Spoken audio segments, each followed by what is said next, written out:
Hey everyone, time for a mini lecture on the idea of entertainment. It affects how we talk about pop culture, and we're not really interrogating or thinking about it. Naomi Rockler, years ago, in an article called It's Only Entertainment, talked about the way we use this concept to try to hammer at other people's interpretations of things, especially if they start thinking about it in ways that are different than us. So, what's important is to think about what is entertainment, how does it work, how are we entertained, why do we watch films, all that kind of stuff in a complicated way. You can imagine there's almost as many ways to watch a movie as there are people, but there's a couple of broad strokes, six of them, that I want to be able to talk about today, and to think about you as a person who's watching something, how each of these six things are kind of in tension as you go. And I would imagine as you're watching a movie, if you think about like a ring, for example, that you're kind of in a neutral space. Sometimes like if you just don't even know what it is, you just turn on the TV, you're kind of in a neutral space.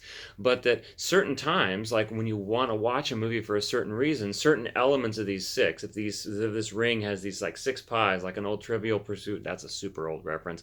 Old Trivial Pursuit pie. That you can see one back there. It grows. And then other times when something becomes less important to you, it kind of shrinks. And so you can imagine like a graph of like really super interested in everything. Like you're dressing up like to go see a premiere. You dress up to go see Black Panther in costume. Woo, it's huge.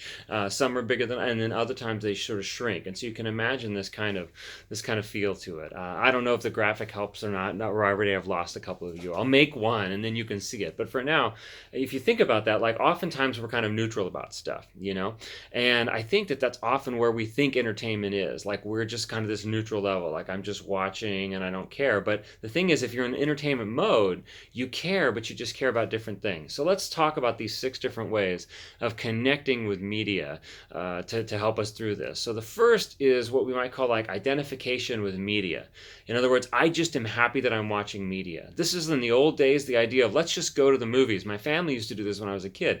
We didn't even necessarily know what was on. This is before the internet. I'm super old. What do you want, right? But we didn't even know what was playing. It was always like, well, let's just go to the movies and see what's there. Or back in the 40s, one of my neighbors, when I first moved to Seguin, his mom used to give him a quarter and he would just go spend the day at the movies. And so people would often just go in the middle of a movie. Like they would just, whenever they got to the movie theater, they would just go sit down and then they would just watch all the way through until it got to that part of the movie again and then they would leave, which was like blows our mind today. Like I would just sit down at the movies and I wouldn't even, I'd like literally spoil the story for myself. Like I have no idea what's going on. And that's why in 1960, Alfred Hitchcock had this whole promo thing with cardboard pictures of him looking at a watch saying, no one's allowed to go see Psycho. That's my terrible Hitchcock impression, whatever. But no one's allowed to come in after the movie starts, and you're not supposed to tell everybody what happens because it's like a twist. But people didn't watch movies that way. So that's identification with media. I'm just watching.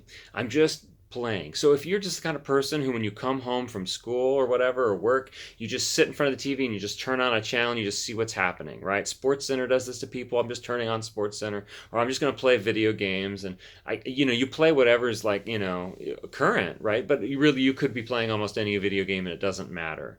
You're just doing it. That's identification with media. Like you're here to be in a media space. You want to use the media for a reason, and it almost doesn't matter what it is. Or you have the TV for noise. You come back to your apartment and it's sort of lonely and silent, and you just turn on the TV so that it's like, hey, I have friends now, or whatever, that kind of thing. So that's identification with media. The second one is what we would call identification with fictionality. This is like Samuel Taylor Coleridge's suspension of disbelief, the idea of like, I can believe this is happening. So when you're afraid in a horror movie, a little bit of you is suspending disbelief, And Stephen King talks about this with The Creature in the Black Lagoon. When he was a kid watching it, he knew it was like a rubber suit, but he could feel a part of himself believing in it and knowing that like in his nightmares that night it would come back. He's like, I bought it. It was mine, and I had it now. And so sometimes we watch things, I think, in order to create that feeling. That's that feeling of escape. So that's different than just like mind-numbing identification with media. This is like, I really need to be involved in something. I really want to read a book that just takes me away from the world. So like if you read a book or watch TV before you go to sleep, it's like I need to be involved in another something. Something else has to take my mind away from what's going on. So think about those two different versions of entertainment. One is I just need something going on. I just want to experience this thing. Versus the second, identification with fictionality, which is I need to believe in something. And that's really different. That's really different. They feel different when you're doing them. But both of those we would call entertainment.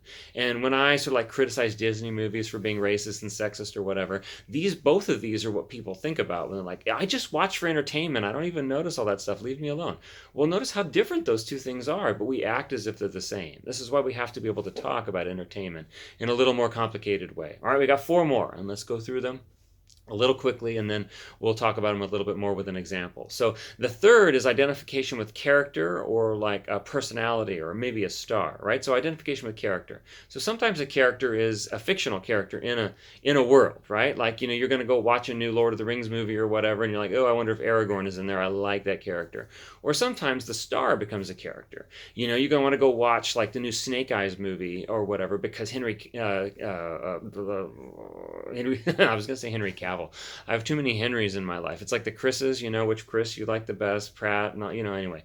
So Henry Golding is in that, who maybe you fell in love with watching Crazy Rich Asians, and ideally you like him better in a romance, right? Like you saw Last Christmas for that reason, but you're like, okay, this is an action movie. It's kind of based on G.I. Joe. I don't know if that's my jam, but I'm in love with him or whatever, so I'm going to go watch a Henry Golding movie and sort of see what happens. And so for you, what matters is that he's interesting, and in that movie, apparently, I haven't seen it, he's got a terrible American accent, and you're like, ooh, that was part of the appeal, was the cool accent, and now I'm sort of not feeling it anymore. But that's sort of that connection, right? It's the same thing that undergirded all the toxic masculinity response to The Last Jedi. That's the second of the new Star Wars trilogy, when everyone was like, Luke Skywalker wouldn't be like this. Oh my God, they finally get to see Luke Skywalker, and he wants to destroy the Jedi Order, spoiler alert or whatever, and they're like, no, I know Luke more than you know Luke. Why would you do this to me? Well, that means identification, and in this case, character, and then actor, and things like that. So sometimes we watch things for this reason, which is why there's stars, right? So like Tom Cruise has a career because people inexplicably want to go see a Tom Cruise movie, and so they will, Happens to a lot of different folks. Happens with music a lot, where you're like, where you're connected up with the personality or the persona of the artist more than the storyline of the music, for example. Who cares if it's this giant double concept album, that tells a story? You're like, whatever, dude. I just like this band. And anyway, so we've got media, fictionality, and character so far, right? Again, so it's just a mini review, right? I just want to be watching or doing. I need to be involved in. I'm connected with this character or person. Now, that character or person is often different than the fourth kind of identification, which is identification with narrative. And I think this is an even more traditional idea about what entertainment is. In other words, I'm connected with the story.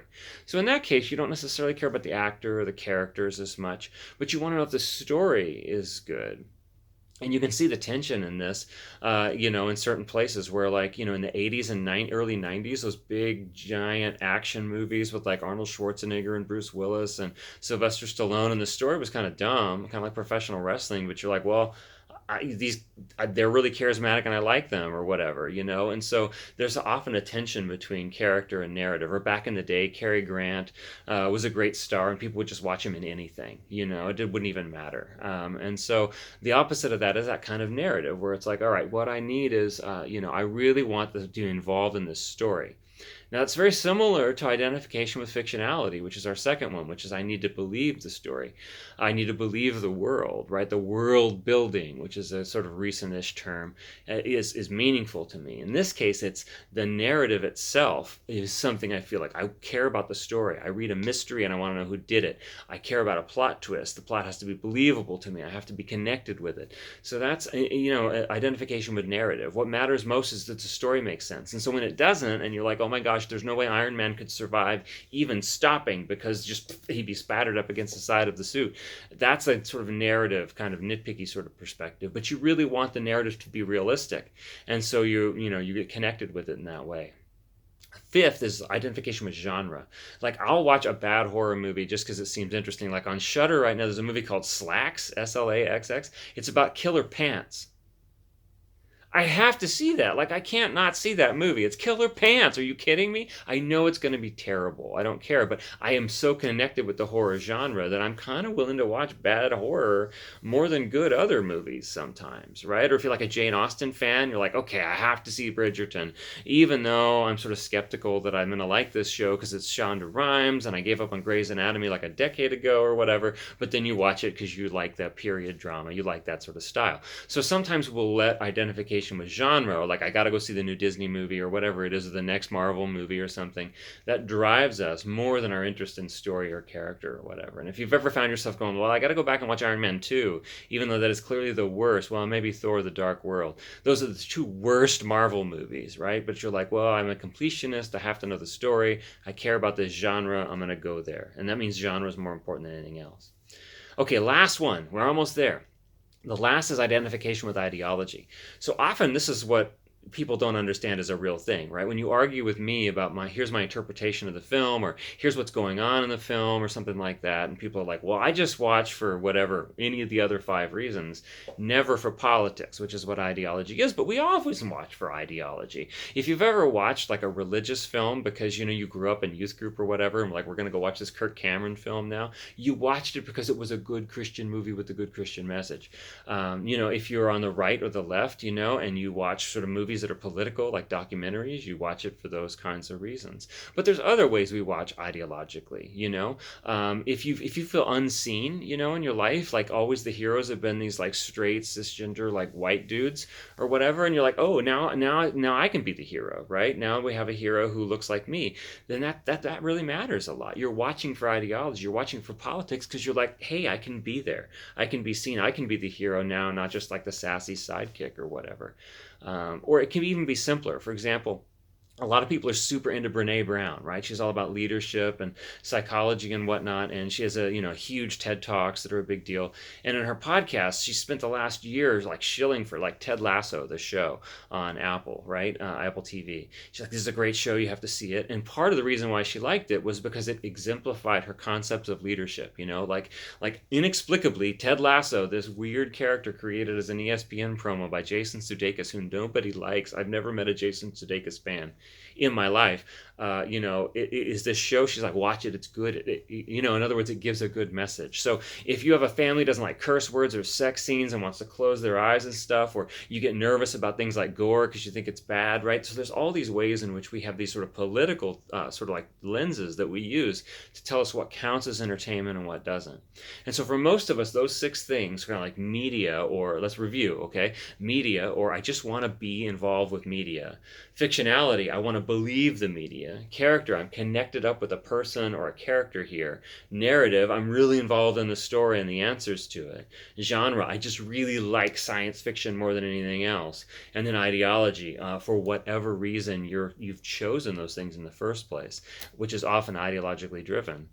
Most of how we think about entertainment is a revolving smush of these things. And as you watch something, that changes, Maybe all of a sudden you're watching a movie that you're like, okay, this is fine. But then it does something ideologically you don't like, and it kind of pulls you out, right? You're like, ooh, why did you do that? And then all of a sudden you can't believe in the narrative anymore. You're pulled out of fictionality. And like terms of media, you're like, why am I even watching media if it's going to offend me? And these things all interact in this kind of web. And that's how entertainment works. It's never just as simple as I'm going to go turn off my brain and turn off TV, right? Sometimes we're turning on our brain. Sometimes we're turning it sideways. There's all kinds of ways we get entertained. So as we talk about like, here's how I watched the movie, here's what was going on for me, you're never going to see everything that's going on because you watched in a particular matrix of these things.